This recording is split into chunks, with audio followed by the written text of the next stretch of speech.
अभी तक सारे पैनलिस्ट ने जो डिस्कशन की सारे के सारे जो है वो स्टूडेंट्स की ग्रोथ और स्टूडेंट के स्किल्स लर्निंग और इनको क्या हम इनपुट्स दे रहे हैं इसी के ऊपर ही बात हुई। अब मेरा सबसे पहले जो स्टूडेंट्स हैं उन्हीं से ही क्वेश्चन रहेगा कि क्या आप तैयार हैं? अगर आप ही तैयार नहीं हैं तो हम क्या कर सकते हैं उसमें? हम तो सिर्फ इनपुट्स दे सकते हैं, मैनेजमेंट ये कर सकती है, केमिकल लाएगी, तो प्रैक्टिकल आप लोगों ने करने हैं।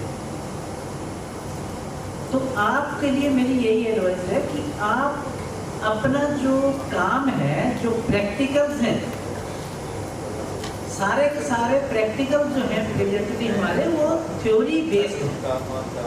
तो जैसे सर ने बात की बेसिक वहीं से आएंगे जब उन बेसिक को पढ़ के आप प्रैक्टिकली अप्लाई करेंगे, अपने हाथ में टेस्ट ट्यूब पकड़ेंगे, पिपेट आउट करेंगे, बाकी चीज़ें अपने आप करेंगे, तभी आपके स्किल डेवलप होंगे। अदरवाइज एक दूसरे की कॉपी मांग के लिखना, दो प्रैक्टिकल नहीं लगाए पिछले भी लिख दिए, ये असलियत है। इस चीज़ को समझो आप, इससे ऊपर उठो। अगर आपने कुछ करना है, डू योर ओन प्रैक्टिकल, अपना प्रैक्टिकल आप खुद करो, अपने हाथ से करो, अपने कंटेनर खुद साफ करो। क्या उसकी रिक्वायरमेंट है, एसओपी है प्रैक्टिकल की, वो सारी देख के करो। आपको पता होता है कि अगले दिन कौन सा प्रैक्टिकल करना है, क्योंकि यहीं से ही सारा चीज़ें जो है वो लैक होने लगी, कमजोरी आ गई है सिस्टम में, जो फार्मेसी में।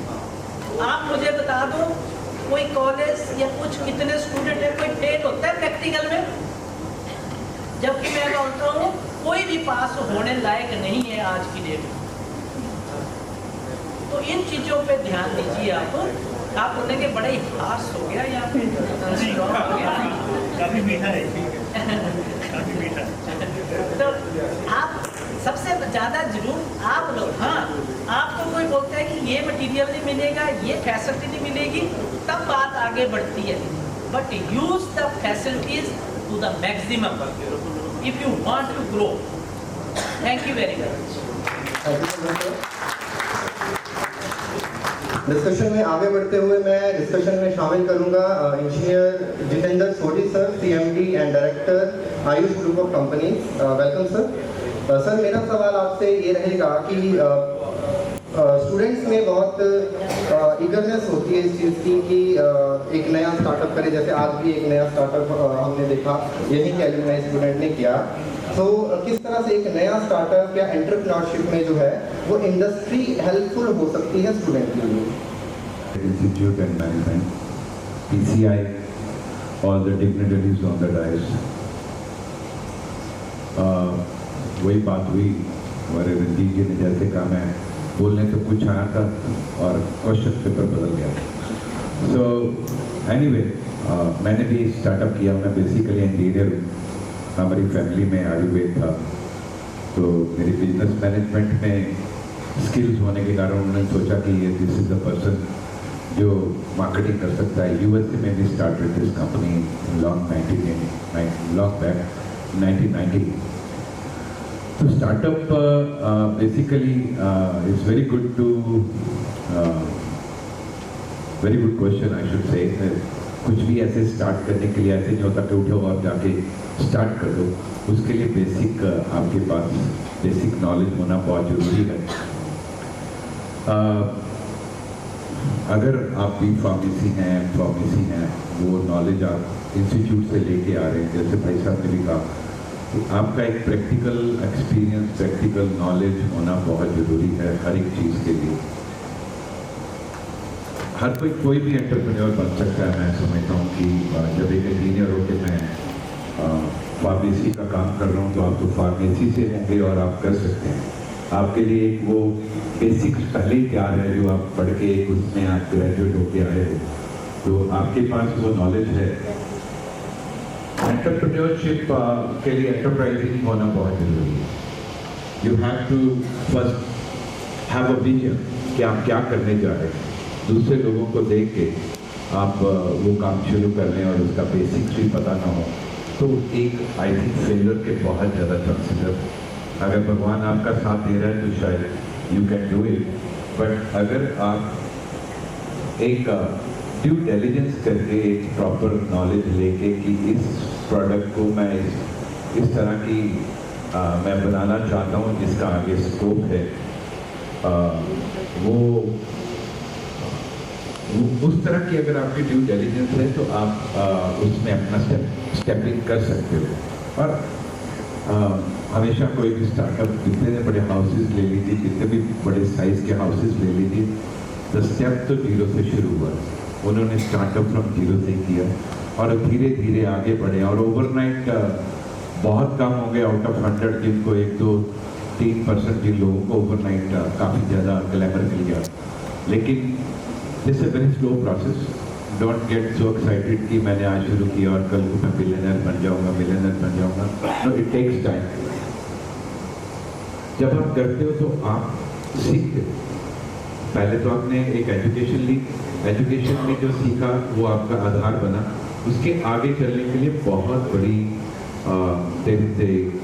बिग लर्निंग आई शुड से कि आप एवरी डे एवरी स्टेप के ऊपर आप लर्न करते हो। और अगर आप में वो झील है अपनी स्किल्स को बढ़ाने के लिए तो आपके लिए एक एंटरप्रेन्योरशिप जो है वो इजी हो जाता है। But there's a lot of things, you know, like entrepreneurship is not only to manufacture one thing, it's everything, including everything, आपका मैनेजमेंट, आपकी फाइनेंसेस, आपकी मार्केटिंग, आपका अकाउंटिंग, आपकी जो हर तरह के रेगुलेटरी अफेयर्स के बारे में नॉलेज होना। तो ये सारा अगर आप एक्वायर करके चलें देन यू स्टेप इन, तो I think that is where I think हर कोई एंटरप्रेन्योर बन सकता है। बट ये ड्यू डिलिजेंस पहले करनी बहुत ज़रूरी। मैं थोड़ा सा ऐड करना चाह रहा था। मैं देख रहा था कि मेरे साथ बहुत ही डिग्नेटरीज बैठे हैं यहाँ पे जो फार्मेसी के नॉन है। मैं तो I am not from pharmacy, my background is not in pharmacy, but मैं एक पिछले 30-35 साल से आयुर्वेदिक मेडिसिन बना रहा हूँ और आयुष ग्रुप ऑफ कंपनीज हमारा कंपनी है। अभी 5-6 कंपनियाँ अमेरिका में हमारा बेस है, जहाँ पे 5-6 कंपनियाँ वहाँ पे हैं। और जितना भी यहाँ पे बनाते हैं हर्बल एक्सट्रैक्ट्स और फॉर्मुलेशंस, वो सारी हमारी अमेरिका में एक्सपोर्ट होती है। अगर आप रिसेंट स्टडी लें तो out of 5 people 3 are using alternative medicine. मैं इंस्टीट्यूट की कोलैबोरेशन विद इंडस्ट्रीज इस वे से बात करना चाह रहा हूँ कि हमें बच्चों की एक तो बेसिक स्टडीज तो है। अगर आप देखें कि बहुत सारी बड़ी बड़ी इंस्टीट्यूटों में और ये मेडिकल लाइन में अल्टरनेटिव मेडिसिन में MD प्रोवाइड की जा रही है।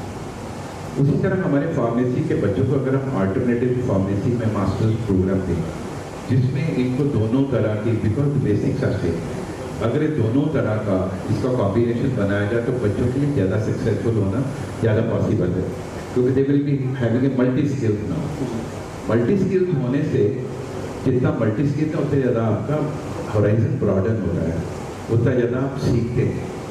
तो हम ये सही बात है कि हमारे पास जितने भी फार्मेसी और दूसरे बच्चे आते हैं तो बेसिकली तो बेसिक्स को भी टच करके नहीं आते। ये तो करना ही है, इसको तो हमें स्किल बढ़ानी।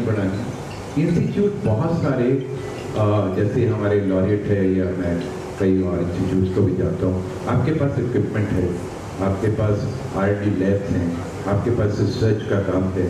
तो ऐसे में जो इंडस्ट्री बेस्ड रिसर्च के ऊपर काम कराते हैं। आप सोचें कि आप किसी और चीज़ को तैयार कर रहे हो और उसकी मार्केट नहीं है, उसका फायदा नहीं है। अगर आपने कुछ कर लिया तो इसको मार्केट करने के लिए बाहर निकले ना, इंडस्ट्री रेडी है आपके लिए।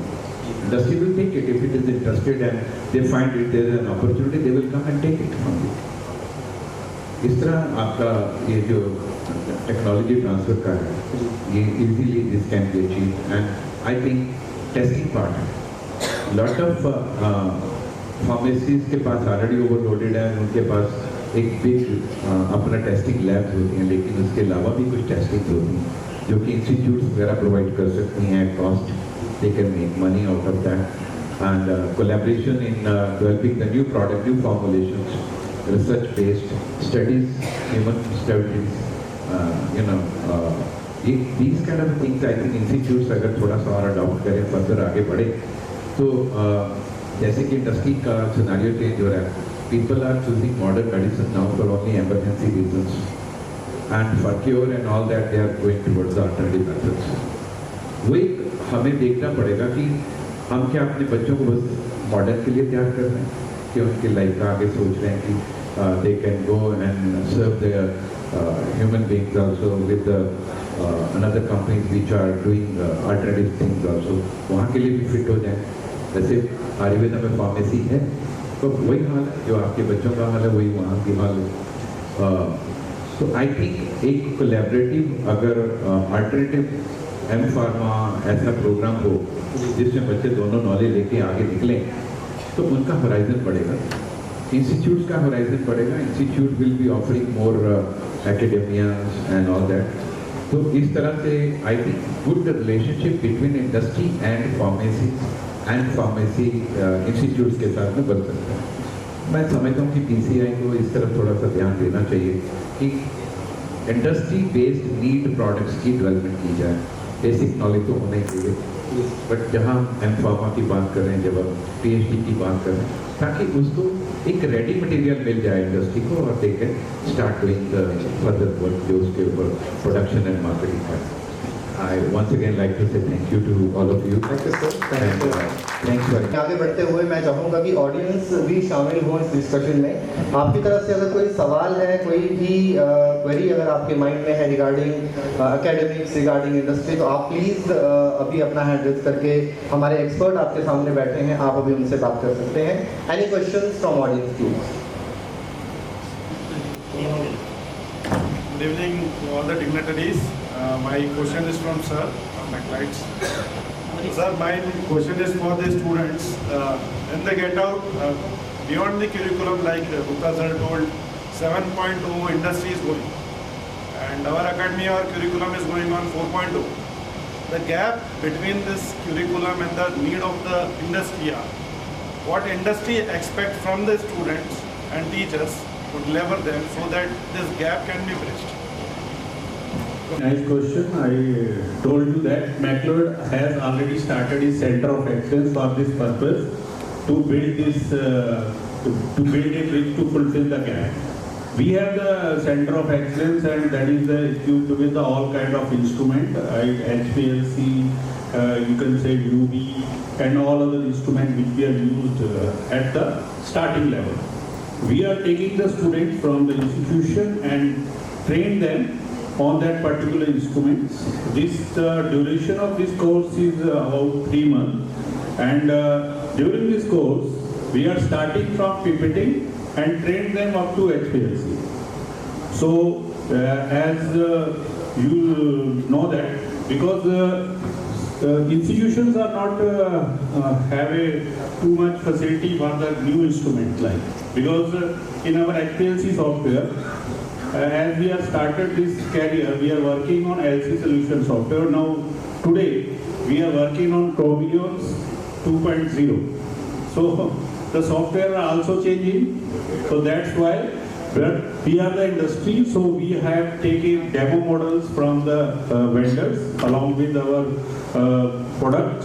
So that's why we are providing the student easily to practice on that particular softwares and instrumentation. So in this way we are bridging this gap, but we need the student actually, their basic must be there. We have to perform the HPLC. First we know about the chromatography. If we know the chromatography, then only we can know that there is a TLC will be there, HPTLC will be there, HPLC will be there, GC will be there, and then part is come to the instrumentation. So we are required from the student only that they have to learn about the basic knowledge, what they have learned at the institution, and they are eager to learn about the instrumentation. Because when you are come to the industry, you have to be put whole, I can say that, कि आपको अपना 100% से ज़्यादा देना पड़ता है अगर आपको कुछ सीखना है और काम करना है। क्योंकि जब आपको कोई काम दिया जाएगा तो इंडस्ट्री तो पहले दिन से या चाहेगी कि आपको हम प्रॉफिटेबल बना दें कि आप जाइए। जैसे सर ने कहा कि 2 साल लगते हैं एक आदमी को इंडस्ट्री के लिए प्रोडक्टिव होने के लिए, तो ये सच है। तो हम जो 3 महीने की ट्रेनिंग दे रहे हैं अभी, उससे हम बच्चे को 6 महीने में प्रोडक्टिव बना देते हैं, ठीक है।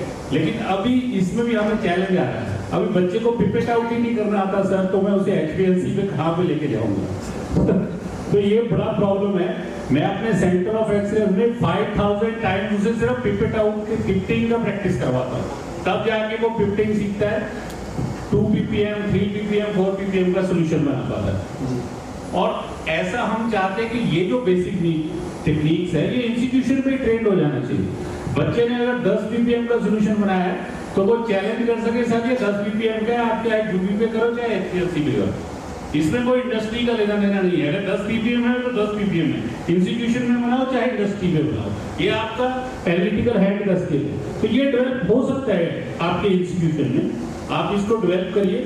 बहुत सी छोटी छोटी चीजें सर, आपके पास यूबीज रहते हैं, यूबी पर्सन को चलाना आता है, सिंगल बीम है चाहे डबल बीम है, कोई भी है, लेकिन उसका एप्लीकेशन तो पता चले कि इससे हम क्या कर रहे हैं, क्वांटिटेटिव एनालिसिस कर रहे हैं कि क्वालिटेटिव एनालिसिस कर रहे हैं। ये तो थ्योरी में पढ़ सकता है, वो ये भी नहीं पढ़ता है, उसको ये नहीं पता है कि आइडेंटिफिकेशन ओनली ये क्वालिटेटिव एनालिसिस है और ऐसे मेरा क्वांटिटेटिव है, वो इसी में कंफ्यूज हो जाता है। तो एटलीस्ट मेरा कहने का मतलब ये है कि उसको बेसिक जो है वो बिल्कुल क्लियर होना चाहिए, तो वो आगे ये सब चीजें हो जाती है। इंडस्ट्री उसको ऑफर करती है सर, हर लेटेस्ट इंस्टीट्यूशन, हर लेटेस्ट इंस्ट्रूमेंट।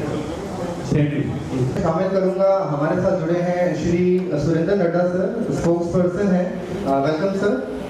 सर मेरा सवाल आपसे ये रहेगा, क्या स्ट्रेटजीज और क्या प्लानिंग एक केमिस्ट की होनी चाहिए कि वो जो है आजकल के डिजिटल हेल्थ केयर सिस्टम में खुद को सर्वाइव करने लायक बना सके? हेलो, सर्वप्रथम मैं धन्यवादी हूँ लॉर्ड इंस्टीट्यूट मैनेजमेंट का, जिन्होंने हमें बुलाया, और मैं अपने आप को खुशकिस्मत समझता हूँ कि मुझे इतनी बड़ी बड़ी महान हस्तियों के साथ स्टेज शेयर करने का मौका मिल रहा है, और भाग्यशाली इसलिए भी समझता हूँ कि जो प्रश्न मेरे से पूछा गया वो मेरे पास्ट का था, केमिस्ट था कभी, अभी आज के समय में मैं हॉस्पिटल फार्मासिस्ट हूँ हिमाचल प्रदेश गवर्नमेंट में। तो जैसे आपने कहा है केमिस्ट लेवल का प्रश्न है, उसमें भी शामिल होने की कोशिश करूँगा।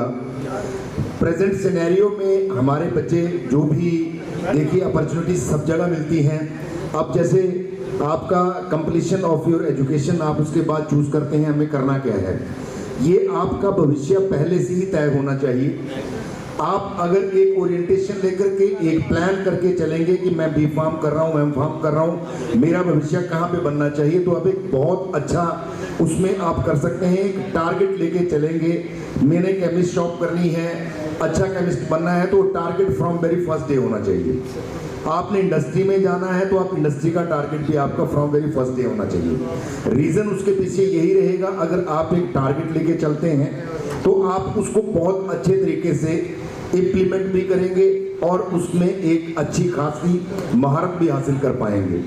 अब जैसे प्रेजेंट सिनेरियो में लेटेस्ट टेक्नोलॉजी की बात कर रहे हैं, तो केमिस्ट लेवल पे उसको आप बहुत अच्छे तरीके से यूटिलाइज कर सकते हैं, क्योंकि टेक्नोलॉजी कभी भी आपको ये नहीं कहती है कि आप इससे बर्बाद होंगे या आबाद होंगे।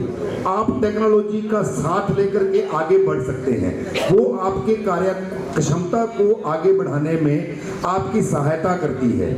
टेक्नोलॉजी कभी भी आपको पिछली तरफ नहीं धकेलेगी अगर आप उसको पॉजिटिव साइड से लेकर के चलते हैं। अगर आप पॉजिटिव साइड से लेकर के चलेंगे तो आपको टेक्नोलॉजी साथ साथ में आपका जो बिजनेस है उसको भी आगे बढ़ाएगी, ये मेरा मानना है। बाकी महान विभूतियों ने अपने विचार सभी ने रख दिए हैं, मेरा बोलना एक छोटे मुंह बड़ी बात होगी, तो मैं सभी से क्षमा चाहूँगा। धन्यवाद। Thank you so much sir. हमारे साथ इसी डिस्कशन पैनल सर मेरा सवाल आपसे ये रहेगा कि आप बहुत बहुत सारे स्टूडेंट्स या जो आपके ग्रेजुएट्स होते हैं, डिप्लोमा होल्डर्स होते हैं, आपके पास अप्लाई करते होंगे ड्रग लाइसेंस के लिए भी, और बहुत सारी चीज़ें फॉर्मेलिटीज़ जो हैं वो रहती होंगी। सो आपने क्या चैलेंज ऐसा महसूस किया या ऐसा क्या चैलेंजिंग आपके लिए रहा कि उनको कोप अप करना या उनको सेटल करना आपके लिए प्रॉब्लमेटिक रहा कभी? No. First of all, I would like to thank you, Government College of Laureate College of Pharmacy, Kathok, all faculty members, all our Burma sir, who gave me opportunity to come here. I am feeling very grateful to share the stage with the dignitaries, some of legend of pharmacy, Guleria sir, जो हमारे गुरुजी रहे हैं। तो I am feeling proud, और this is proud moment के I am sharing stage with him. और रही बात चैलेंजेस की, drug inspector did not face any challenges for the license और making the policies, only the persons who are applying for the license facing the challenges. The challenges are those challenges starts if you nip the evil in the bud. Okay, start your study with the quality, not a quantitative. You should have a quality knowledge, not a quantitative. मतलब जो आपका study का जो होता है quality study होनी चाहिए। आपकी डिग्री की जो आपने डिग्री किया तो उसके ऊपर आपका क्वालिटी नॉलेज होनी चाहिए, किसी पर्टिकुलर सब्जेक्ट का कमांड होनी चाहिए। तो फर्स्ट ऑफ ऑल जब आप किसी इंस्टीट्यूशन में या अपने रेगुलेटरी में जब आपने लाइसेंस के लिए अप्लाई करना है तो आपने क्या करना है, पहले मार्केट स्टडी करनी है, शॉप की स्टडी करनी है, अपने एरिया की स्टडी करनी है कि आपने किस तरह का बिजनेस आपने रन करना है। आप you want to run retail और होलसेल फार्मेसी, तो इन सब चीज़ों के ऊपर स्टडी करके आपको आगे एक पर्टिकुलर अपना ऑब्जेक्टिव बनाकर कि रिटेल फार्मेसी के लिए अप्लाई करना है, होलसेल के लिए करना है, कि can I be able for the manufacturing और थर्ड पार्टी मैन्युफैक्चरिंग। जिस तरह की आपकी क्वालिफिकेशन है और जो आप फुलफिल रिक्वायरमेंट को फुलफिल करते हैं उस हिसाब से आपने एप्लीकेशन ड्रग इंस्पेक्टर के पास या लाइसेंसिंग अथॉरिटी के पास मूव करनी है। तो मतलब मेरा क्वेश्चन ये है कि अगर स्टार्टिंग में आपने लाइसेंस बनाना है तो कैसे बनाना है। सबसे पहले तो आपके पास एक पर्टिकुलर एरिया होना चाहिए।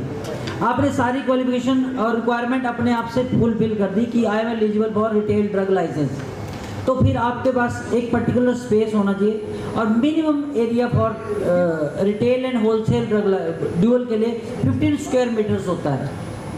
और अगर सिंगल आपको रिटेल फार्मेसी की रिक्वायरमेंट होती है under drugs and cosmetic act which is made 1940 and rules made 1945, उसके हिसाब से आपके पास एरिया जो है पर्टिकुलर प्रीमाइसिस का 10 स्क्वायर मीटर से अबव होना चाहिए। First second, you have the possession proof of this premises, चाहे आपका रेंटल एग्रीमेंट से आप पोजेशन प्रूफ दीजिए या आपका नकल जमाबंदी दीजिए आपके अपने पोजेशन में, या आपने लीज पे शॉप ली है तो आपको possession of the premises show करना पड़ेगा।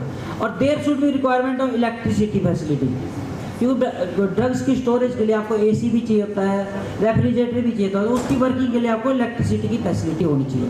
थर्ड आपका होता है कि मेनली ध्यान रखना है आपने कि लाइट सेंसिटिव जो प्रोडक्ट रहते हैं उसके लिए जो आपने स्टोरेज बनाना है तो उसके हिसाब से बनाना है, तो वो डार्क प्लेस होना चाहिए लाइट सेंसिटिव प्रोडक्ट के लिए, ये आपने खुद डिसाइड करना। और आपका जो मेडिकल स्टोर है प्रीमाइसिस है for retail pharmacy should not be to the sunlight, मतलब direct sunlight should not be approach there, क्योंकि हमारा as a pharmacist first objective तो हमारा है कि we should have to provide right medicine to right patient at right time. That is the objective of pharmacist, because you are pharmacist taking the license in the public interest. You have to keep all the medicines. कई लोग बोलते हैं कि medicine हम ये medicine रखेंगे, schedule bifurcation है drugs and cosmetic act में, पर्टिकुलरली कुछ मेडिसिन शेड्यूल एच में है, कुछ मेडिसिन शेड्यूल H1 में है, तो बाइफर्केशन होता है मिसयूज के ऊपर।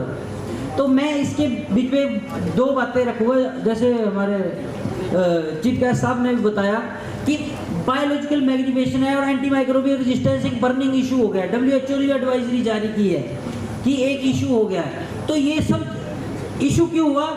क्योंकि हमने एक टर्म, देखिए knowledge rise a man level of god, हमने एक टर्म पढ़ी थी मिसयूज ऑफ एंटीबायोटिक्स। अब डॉक्टर ने प्रिस्क्राइब किया आपको, मान लो मैक्रोलिड एंटीबायोटिक एजिथ्रोमाइसिन आपको प्रिस्क्राइब कर दिया for 5 days OD, you are from my professor well acquainted, OD means once a day. फिर आप क्या करते हैं, आपने थोड़ा टाइम उसको यूज़ किया, मान लो 2 और 3 days आपने यूज़ किया, आपको थोड़ा सा रिलैक्स हो गया, थोड़ा सा आप उससे रिकवर हो गए, मतलब आपको पेन थ्रोट था, मैक्रोलिड एंटीबायोटिक उन्होंने डिस्क्राइब, फिर आप उसको ब्रेक डाउन कर देते हैं। फिर उससे होता क्या है, ब्रेक डाउन कर दिया आपने, फिर वो जो आपके बैक्टीरिया थे वो फुली ख़त्म नहीं हुए वहाँ से, तो क्या हुआ, फिर माइक्रोबियल ग्रोथ दोबारा से स्टार्ट हो जाएगी, क्योंकि आपने मेडिसिन तो बंद कर दिया है। तो उसके बाद क्या होगा, जब आप नेक्स्ट टाइम उसी मेडिसिन को दोबारा से डॉक्टर आपको रिकमेंड करेंगे, तो आपके रिसेप्टर उसको ब्लॉक कर देंगे, वो मतलब बायोलॉजिकल इवोल्यूशन हो जाएगा।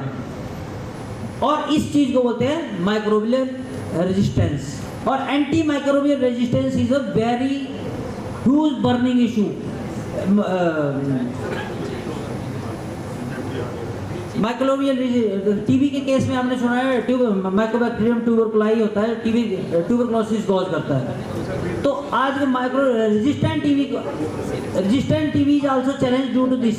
तो यही तो है टर्म आपकी कि misuse of antibiotics. Misuse of antibiotic, not use of antibiotic. Misuse है कि आपने अभी यूज किया, फिर थोड़े टाइम बाद ब्रेक डाउन कर दिया, फिर आपने दोबारा से स्टार्ट कर दिया। इसका मैं एग्जांपल देता हूँ आपको।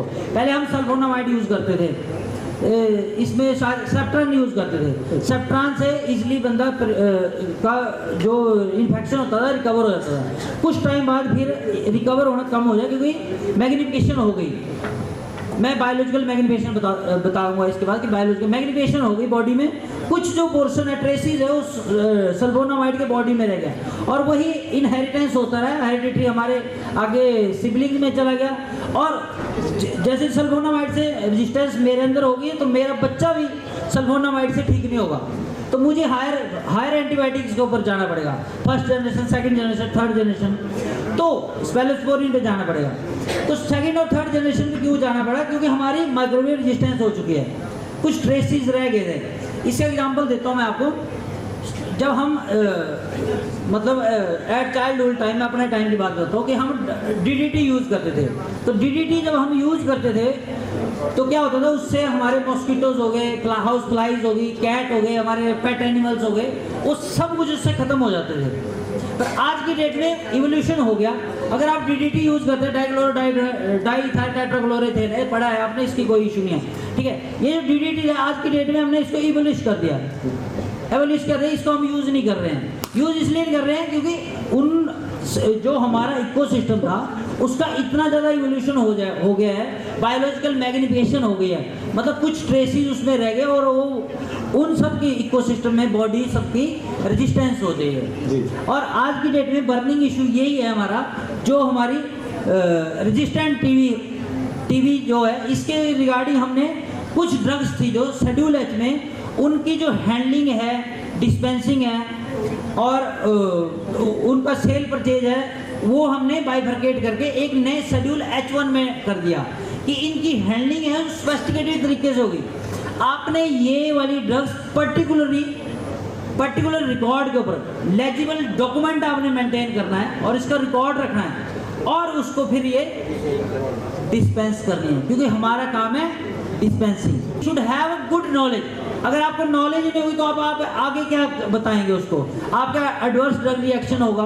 तो अगर आपने मेडिकल प्रोफेशन में अगर रिटेल फार्मेसी करनी है तो मैंने बोला आपको पहले क्वालिटी नॉलेज होनी चाहिए। आपने हर चीज़, एक छोटा जो उसमें पॉइंट्स होता है वो आपने स्टडी करना है कि किस तरह की मेडिसिन मैंने देनी है, किस पेशेंट को मैंने मेडिसिन देनी है, कब मैंने पेशेंट को मेडिसिन नहीं देनी है। देखिए, I would like to also share that कि there in 2015 drug information centre started in this institution जी, ठीक है। तो drug information centre started for the information to sharing the knowledge. बोलते knowledge rise the man level of god. अगर आपके पास knowledge होगी तभी तो आप किसी को बचाएंगे, तभी तो आप ADR बता पाएंगे, कि इस वाइड से जैसे आपके डाइसेंट्री है, आपने अल्कोहलिज्म है ना, तो अगर आपको लगता है कि आपको पता होना चाहिए कि मैं you can't dispense metronidazole to that product. प्रदेश अडॉप्टिंग जीरो टॉलरेंस पॉलिसी, तो इसके लिए एक ऐप है हमारे पास, ड्रग फ्री हिमाचल ऐप। इसको आप अपने ऐप स्टोर से डाउनलोड कर सकते हैं। और अगर आपको लगे कि अगर ड्रग पेडलर के साथ आपने डायरेक्टली इंडल्ज नहीं होना है, तो आप इस ऐप में रजिस्टर कर सकते हैं और आपकी आइडेंटिटी किसी को शो नहीं होगी। दूसरा है, जैसे चीफ गेस्ट साहब ने बोला कि आप ADR रिपोर्ट नहीं करते हैं। अगर बाई चांस किसी के पास ADR आ गया है तो एक PVPI है, फार्माको विजिलेंस ऐप है, वो आप उस पर रजिस्टर करते हैं। अगर मेरे पास टाइम होता तो मैं डेमो आपको दिखाता कि PVPI ऐप में आपने ADR कैसे रजिस्टर करना है, क्योंकि बोलते हैं फंडामेंटल हमारा कॉन्स्टिट्यूशन ने हमें राइट्स दिए हैं, तो उस हिसाब से हमारी कुछ ड्यूटीज भी है। तो being a pharmacist you should have a good knowledge, good ethics and thank you laureate college of pharmacy. क्या कम टाइम की वजह से सॉरी। अगर किसी का क्वेश्चन है तो प्लीज़ बता दें। अभी मेरे को पैनलिस्ट का मैं धन्यवाद करूँगा, जिन्होंने बहुत अच्छी जानकारियाँ दी। बस अभी जो पीछे बैठे हैं हमारे यंग साथी, इन्होंने कितना इसको ग्रहण किया और कितना उपयोग करेंगे ये डिपेंड करता है। मैं बहुत सारी शुभकामनाओं के साथ लॉरेट इंस्टीट्यूट ऑफ फार्मेसी के टोटल मैनेजमेंट टीम लॉरेट को धन्यवाद दूँगा और साधुवाद दूँगा, इतना बड़ा प्रोग्राम उन्होंने आयोजित किया। थैंक यू, जय Hind. Moving forward to the felicitation ceremony, I would like to call on the stage Ranjeev sir, Praveen Bansal sir, G.D. Gupta sir, Rajendra Guleria sir, Vinay Pandit sir, Dr. C.B.S. Verma sir. Please come forward for the felicitation ceremony. बाद में खा लेना, बाद में साथ ही ले आओ वर्मा जी। यही हमें करना क्या है।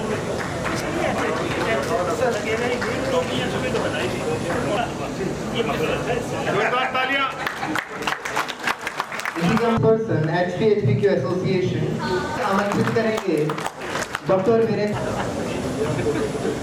Big round of applause for Virendra Bhagwat sir.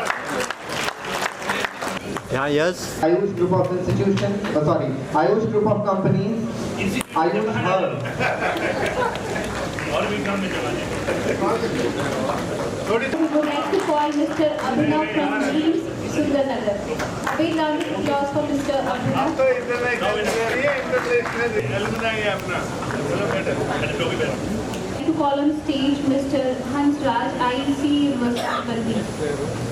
Mrs. Shalu Shukla ma'am from CGC Chandigarh। Next in the row, I would like to call on stage Mr. Nitin Chandel. A big round of applause for Mr.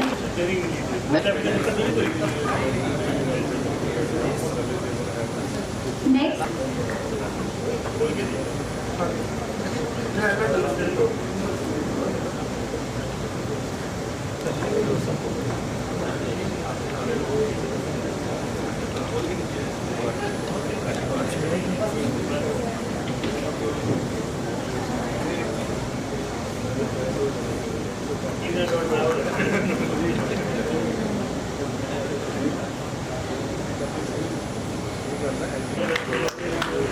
Next, I would like to invite on stage Dr. Sanjay Kumar sir from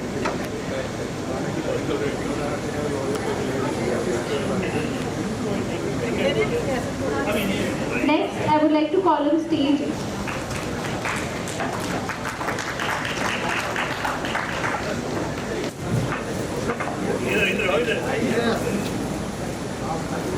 a big round of applause, everyone, for Dr. Kumar.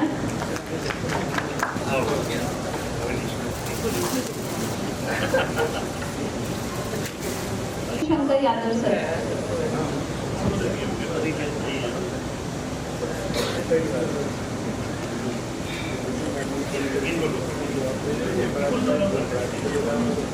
Round of applause for Dr. Hayal.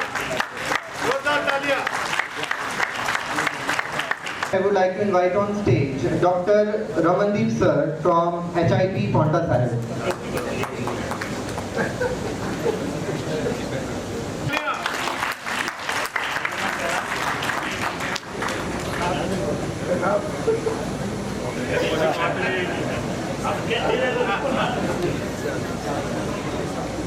Bilaspur.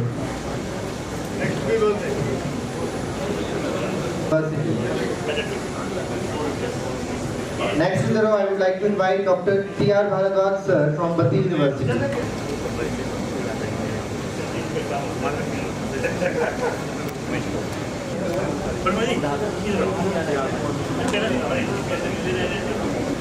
राष्ट्र sir के लिए जोरदार तालियां।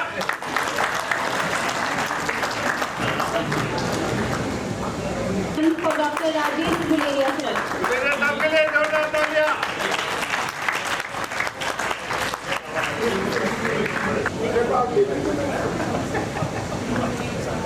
Next,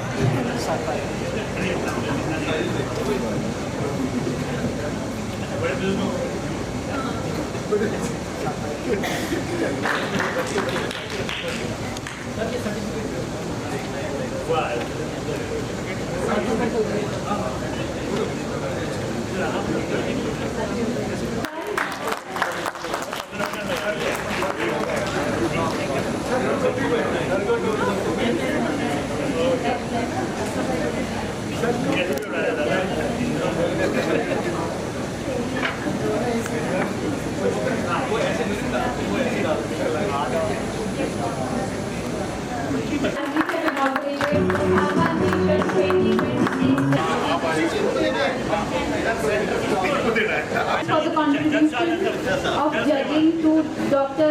Raman. Next, in the category of oral evaluation.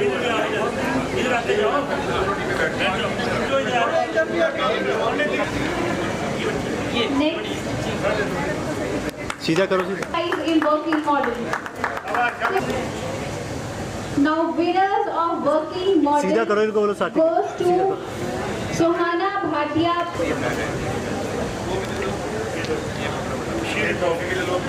The third prize is backed by. Next, in oral presentation, consolation. Third prize Abhishek Kumar Seth.